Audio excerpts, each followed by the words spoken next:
Hello students, मैं doctor Ravindra Kumar Mishra, associate professor geography, Babu Shobharam government arts college Alwar. मैं आज आपको भूगोल का सामान्य परिचय दे रहा हूँ।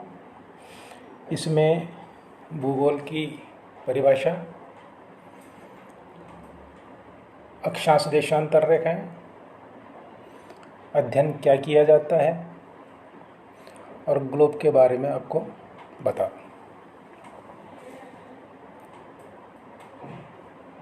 भूगोल, जिसे हम ज्योग्राफी भी कहते हैं, दो शब्दों से मिलकर बना हुआ है, जियो प्लस ग्राफी। जियो का मतलब होता है अर्थ और ग्राफी का मतलब होता है डिस्क्रिप्शन। मतलब ये है कि डिस्क्रिप्शन ऑफ द अर्थ, पृथ्वी का वर्णन।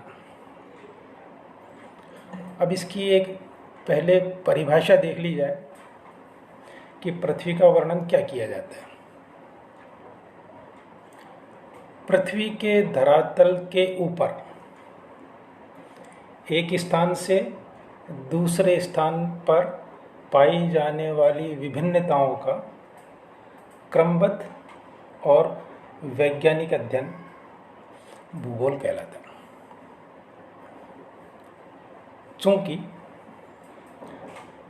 पृथ्वी के धरातल के ऊपर, जिसे हम क्रस्ट कहते हैं, जो हमें दिखाई देता है, जिसके ऊपर हम रहते हैं, जो विभिन्नताएं पाई जाती हैं,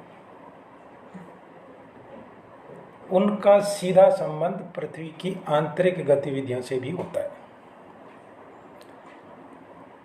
पृथ्वी के आंतरिक भाग में दो तरह की शक्तियां हर वक्त कार्य करती हैं, एक तनाव और एक संपीड़न। इन दोनों शक्तियों के कारण पृथ्वी के धरातल के ऊपर विभिन्नताएं पाई जाती हैं।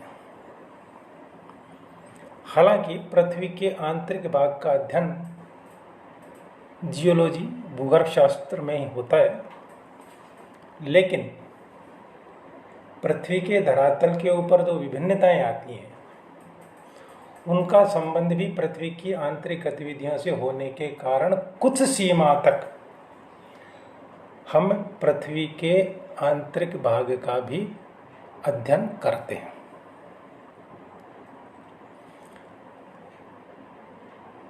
ग्लोब एक पृथ्वी का मॉडल है। पृथ्वी को छोटे रूप में समझने के लिए एक मॉडल बनाया गया है, जिसे हम ग्लोब कहते हैं। इस ग्लोब के ऊपर किसी भी स्थान की साइट, सिचुएशन, लोकेशन और पोजीशन देखने के लिए इस ग्लोब के ऊपर कुछ रेखाएं खींची गई हैं।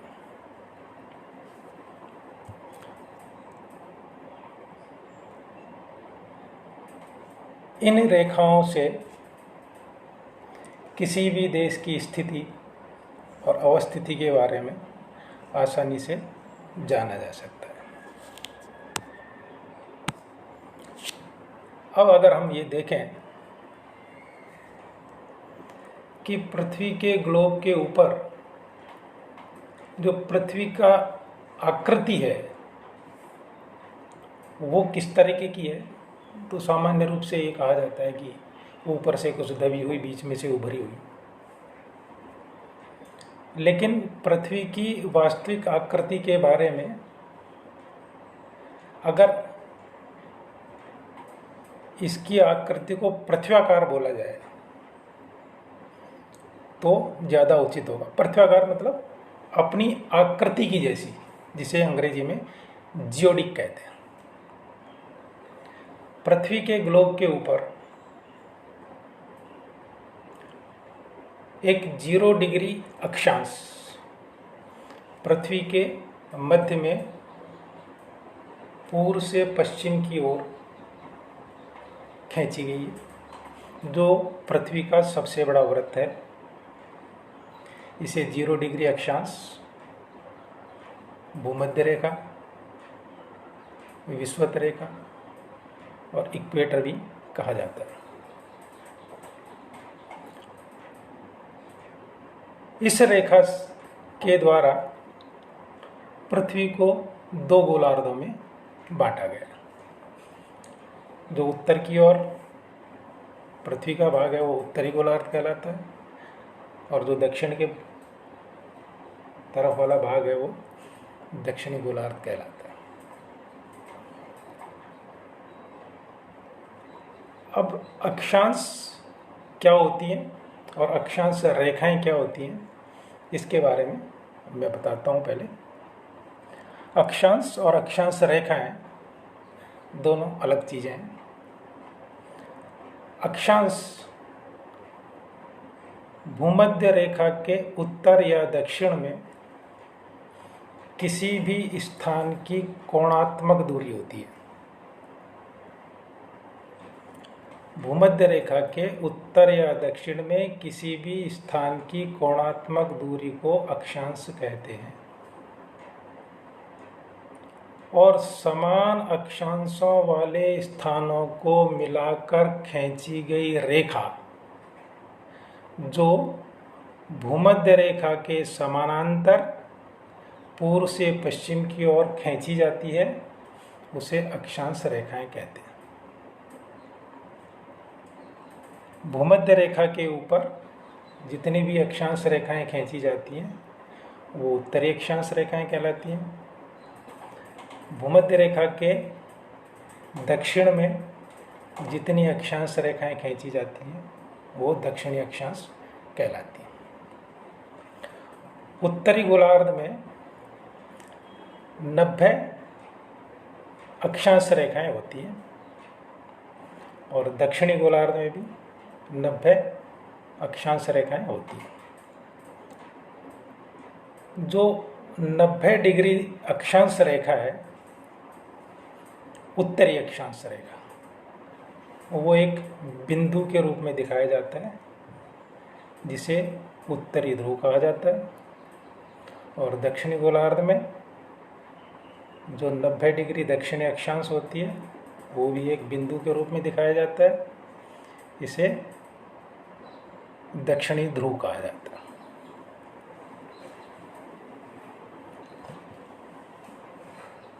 देशांतर और देशांतर रेखाएं।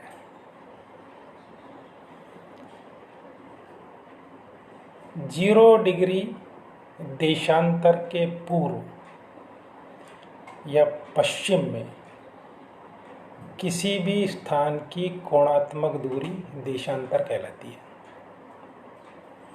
और समान देशांतर वाले स्थानों को मिलाकर खींची गई रेखा देशांतर रेखाएं कहलाती हैं। 0 डिग्री देशांतर रेखा को ग्रीनविच रेखा भी कहा जाता है। यह इंग्लैंड के ग्रीनविच शहर से निकलती है, इसलिए इसे ग्रीनविच रेखा कहते हैं।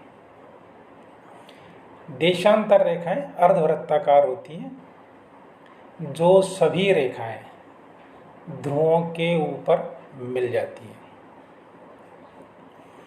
भूमध्य रेखा के ऊपर अक्षांश और देशांतर रेखाओं की दूरी लगभग बराबर होती है। जैसे जैसे भूमध्य रेखा से ध्रुवों की ओर चलते हैं, देशांतर रेखाओं के बीच की दूरी कम होती चली जाती है और ये सारी की सारी रेखाएं ध्रुवों के ऊपर मिल जाती हैं। ये अर्धवृत्ताकार होती हैं। 0 डिग्री देशांतर के पूर्व वाला हिस्सा पूर्वी गोलार्ध कहलाता है और पश्चिमी वाला हिस्सा पश्चिमी गोलार्ध कहलाता है। 0 डिग्री देशांतर से 179 देशांतर तक, पूर्वी देशांतर, और 0 डिग्री से 179 पश्चिम की ओर देशांतर पश्चिमी देशांतर कहलाता है। 180 डिग्री देशांतर रेखा के साथ न तो पूर्वी देशांतर लगाते हैं न पश्चिमी देशांतर लगाते हैं। देशांतर रेखाओं में एक यही देशांतर रेखा ऐसी है जो टेढ़ी मेढ़ी खींची गई है, क्योंकि 0 डिग्री देशांतर से समय का निर्धारण पूरे विश्व में किया जाता है और 1 डिग्री देशांतर के ऊपर 4 मिनट का अंतर आता है, तो 360 डिग्री देशांतर पर जो समय का अंतर आता है वो 24 घंटे का हो जाता है। 180 डिग्री देशांतर पर इस समय का जो अंतर होता है इसको सही किया जाता है, तो 24 घंटे का अंतर एक राउंड में आता है, उसे यहाँ पर सही किया जाता है, इसलिए इसे टेढ़ी मेढ़ी कहा जाता है। इसे अंतर्राष्ट्रीय तिथि रेखा भी कहते हैं। टेढ़ी मेढ़ी इसलिए खींचा गया है इसको, जिससे भी कोई भी व्यक्ति जो पूर्व से पश्चिम की ओर आता है या पश्चिम से पूर्व की ओर जाता है 180 डिग्री देशांतर से, तो वो अपनी घड़ी को 1 दिन आगे और 1 दिन पीछे करता है, जिससे कि समय का अंतर न आए। टेढ़ी मेढ़ी खींचने का एक मतलब ये भी है कि किसी भी एक देश में, एक द्वीप में 2 तिथियां न हो जाएं, इसलिए इसे अंतर्राष्ट्रीय तिथि रेखा कहते हैं और इसको टेढ़ी मेढ़ी खींचा गया। पृथ्वी के ग्लोब के ऊपर कुछ महत्वपूर्ण रेखाएं और होती हैं, जैसे भूमध्य रेखा से उत्तर में 23.5 डिग्री उत्तरी अक्षांश, जिसे हम कर्क रेखा कहते हैं। इसी तरीके से भूमध्य रेखा के दक्षिण में 23.5 डिग्री दक्षिणी अक्षांश, जिसे मकर रेखा कहते हैं। उत्तरी गोलार्ध में 66.5 डिग्री उत्तरी अक्षांश, जिसे हम आर्कटिक वृत्त कहते हैं, और 66.5 डिग्री दक्षिणी अक्षांश, जिसे हम एंटार्कटिक वृत्त कहते हैं। भूमध्य रेखा के दोनों ओर कर्क और मकर रेखा के बीच वाला हिस्सा उष्णकटिबंध, कर्क रेखा से मकर रेखा, कर्क रेखा से आर्कटिक वृत्त और मकर रेखा से एंटार्कटिक वृत्त के बीच का हिस्सा शीतोष्ण कटिबंध, और आर्कटिक वृत्त से उत्तरी ध्रुव तक